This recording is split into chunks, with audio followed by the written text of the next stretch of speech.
నేను తమరి ద్వారా ఎవరైతే ఉన్నారో సభ్యులు ఎవరు ఆందోళన చెందాల్సిన పని లేదు.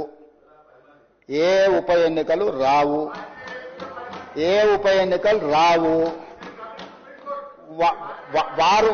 వారి ఉప ఎన్నికలు వారు కోరుకున్నా రావు. ఎందుకంటే ఒకవేళ వారు ఇటొచ్చినా అటొచ్చినా ఎటొచ్చినా ఏ ఉప ఎన్నికలు రావు. అక్కడ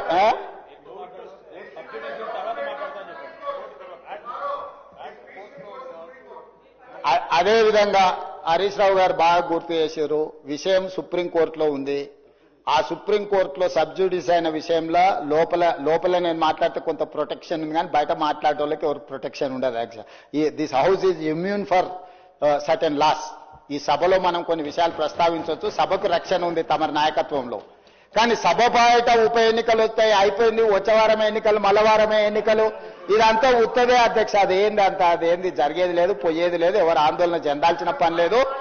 ఎందుకంటే ఉప ఎన్నికల మీద మనం దృష్టి పెట్టాల్సిన అవసరం లేదు. అభివృద్ధి మీద నేను ఎందుకు ఇవన్నీ విషయాలు చెప్తున్నా అధ్యక్ష తమరి ద్వారా అంటే, మా దృష్టి ఎన్నికలు ఉప ఎన్నికల మీద లేదు. మా దృష్టి రాష్ట్ర అభివృద్ధి మీద, రాష్ట్ర సంక్షేమం మీద,